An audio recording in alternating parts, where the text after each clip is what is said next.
namanya orang hidup ini tidak lepas dari utang. Ini berupa aplikasi. Artinya minjem sama siapa? Wah, kalau nanti aku nggak bisa bayar, penjara, penjara dan penjara.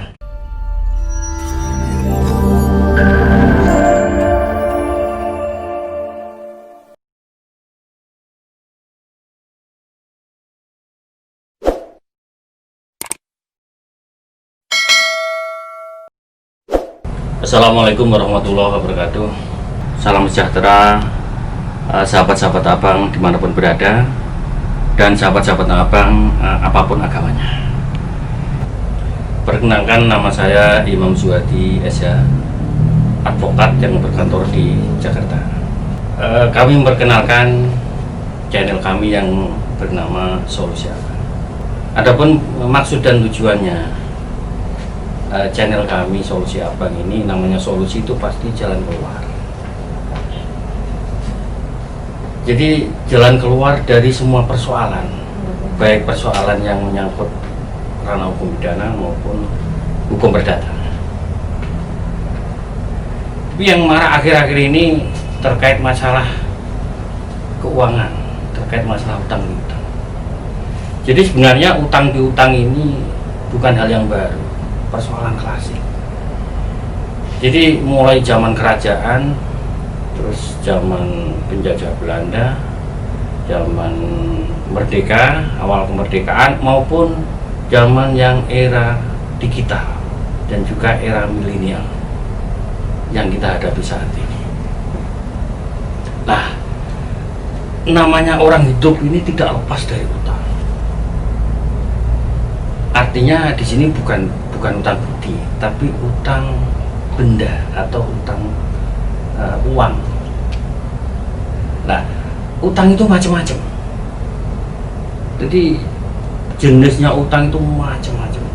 Tapi pada prinsipnya utang itu dibagi menjadi dua. Utang yang ada jaminan dan utang yang tidak ada jaminannya. Nah, kalau zaman kerajaan ataupun zaman awal-awal kemerdekaan ataupun zaman-zaman yang sebelum era digital yang teknologinya canggih sekarang ini, itu cukup dengan kepercayaan. Aku pinjam duit yang kalau dulu mungkin 10.000, 20.000. Dan nanti saya kembalikan kalau aku sudah dapat dari hasil dagang atau hasil panenan di sawah dan sebagainya. Kemudian ada namanya utang yang ada jaminan. Nah, utang yang ada jaminan, contoh utang ke finance dengan jaminan berupa BPKB kendaraan, baik mobil maupun motor. Kemudian utang rumah dengan jaminan sertifikat rumah, ataupun utang apartemen dengan jaminan apartemen, sertifikat apartemen. Nah, kemudian ada lagi yang utang tanpa jaminan. Kalau dulu sebelum marak utang yang sekarang ini marak, itu dulu waktu itu kartu kredit. Jadi contoh yang utang tanpa jaminan adalah kartu kredit. Itu sudah mulai memasuki era digital sekarang ini. Lah, tapi kartu kredit ini masih mending ya. Artinya kita tahu siapa yang datang ke rumah, siapa yang survei, terus kemudian kita tanda tangan basah terkait masalah perikatan utang piutang, bahwasanya saudara utang ini sekian dengan bunga sekian tanpa jaminan. Tapi yang akhir-akhir ini yang lagi marak karena zaman teknologi semakin canggih, otomatis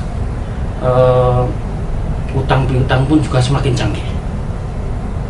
Artinya cukup dengan KTP, klik, udah bisa cair. Itu namanya pinjaman online. Semuanya ini dunia online, semuanya serba online. Bahkan sekarang ini musim pandemi, kondisi pandemi seperti ini semuanya online, sekolah online, rapat online, bahkan sidang di pengadilan. Sidang di pengadilan ini terdakwanya online dari lapas. Jadi karena semuanya serba online, sehingga pinjam meminjam pun juga online. Nah, ini jangka waktunya pendek sekali. Ada yang 1 minggu, ada yang 2 minggu, dan seterusnya. Kalau dulu itu namanya ada yang mengatakan yang jangka waktu pendek itu, ada yang mengatakan namanya bank keliling, bank istilahnya ada istilah bank titel, bank plecet, dan seterusnya. Itu biasanya dulu sering terjadi di pasar-pasar. Itu yang jangka waktu pendek, tapi waktu itu era-eranya belum seperti ini, sehingga kalau memang biasanya tiap hari, seminggu sekali didatangi sama bagian penagih, atau 2 minggu sekali, sebulan sekali ke rumahnya. Akan tetapi yang sekarang ini beda, semuanya serba online dan semuanya serba instan. Jadi tanpa survei, tanpa tahu siapa itu orangnya, yang paling cuma lewat foto ya, yang minjam, yang justru kalau yang minjam ini datanya tersimpan di sana. Tapi bagi yang memberi pinjaman, ini tidak jelas.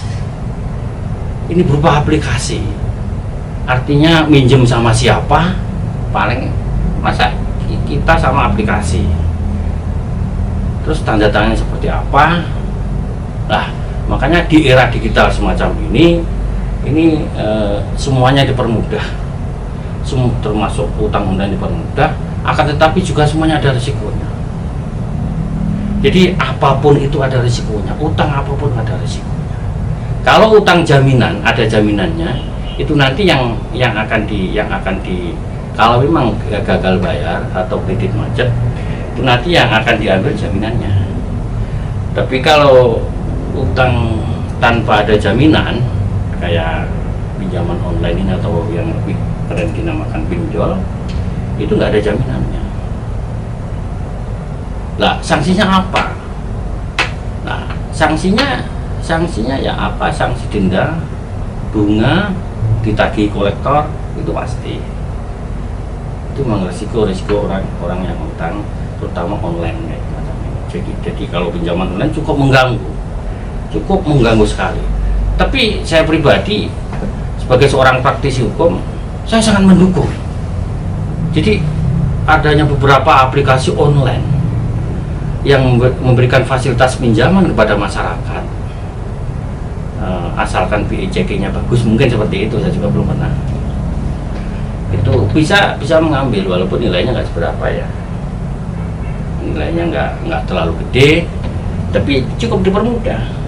Nah, memang satu sisi namanya teknologi ada manfaatnya, memang ada madorotnya atau ada apa istilahnya risikonya. Kemudian apakah pinjaman online ini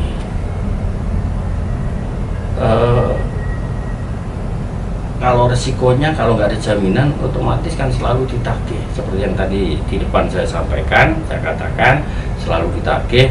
Bahkan ada informasi yang saya terima, ini disebarkan datanya ke beberapa kontak yang telah diambil atau yang telah disedot oleh pihak pemilik aplikasi. Pada kesimpulannya begini, namanya pinjaman atau utang dikaitkan dengan hukum yang berlaku. Artinya apakah itu pidana atau perdata. Tapi yang jelas semua persoalan utang piutang adalah ranah hukum perdata. Cuman kadang orang pikirannya, wah kalau nanti aku nggak bisa bayar, penjara. Jadi di dalam benaknya masyarakat secara umum itu seperti itu. Wah kalau nanti saya nggak bisa membayar, nanti pasti akan timbul saya di penjara berapa lama dan sebagainya. Itu yang menghantui orang-orang yang terlilit utang. Padahal itu ranah perdata. Jadi namanya utang piutang, kemudian ada perikatannya, ada perjanjiannya, sanksinya kalau nggak bisa bayar, terutama pinjaman online itu apa? Itu sanksinya denda sama sanksinya bunga. Itu kita ngomong secara prosedur hukum seperti itu. Jadi nggak ada sanksi pidana, sanksi penjara itu nggak ada. Tapi kebanyakan orang pikirannya seperti itu, penjara dan penjara. Ya memang utang harus dikembalikan. Cuman dalam kondisi yang pailit atau kondisi yang lagi terpuruk, ya orang itu pasti bingung, apalagi ditagih kanan kiri dan sebagainya. Jadi kembali lagi bahwasanya utang piutang ini berkaitan dengan ranah hukum perdata dan gak ada kaitannya dengan pidana. Nah, mungkin berikutnya nanti saya bahas terkait solusi atau jalan keluar terkait persoalan-persoalan yang dihadapi oleh bagi peminjam baik online maupun non-online. Tapi kita lebih fokus ke yang akhir ini lagi mengarah, yaitu pinjaman online. Untuk sahabat-sahabat abang, jangan lupa like, subscribe, dan share channel ini agar abang selalu bisa membantu sahabat-sahabat abang. Untuk sahabat-sahabat abang yang punya persoalan hukum baik pidana maupun perdata, khususnya utang piutang yang sekarang lagi marak, masalah pinjol, silakan berkonsultasi dan bergabung. Abang sertakan linknya di bawah ini. Silakan dan berkonsultasi, dan saya bicara di tengah-tengah keluarga. Abang bicara dengan keluarga akan memberikan solusi yang terbaik untuk sahabat-sahabat abang. Mungkin sementara hanya itu. Di lain kesempatan kita bertemu kembali. Tapi pesan terakhir bagi saya kepada sahabat-sahabat atau teman-teman seprofesi atau pakar hukum, sesuai undang-undang advokat tidak boleh promosi. Tapi ini bukan promosi. Niat kami hanya membantu masyarakat, khususnya sahabat-sahabat abang yang punya persoalan yang lagi marak, yaitu utang piutang melalui pinjaman online. Mungkin sampai di sini. Terima kasih. Wassalamualaikum warahmatullahi wabarakatuh. Salam sehat, merdeka.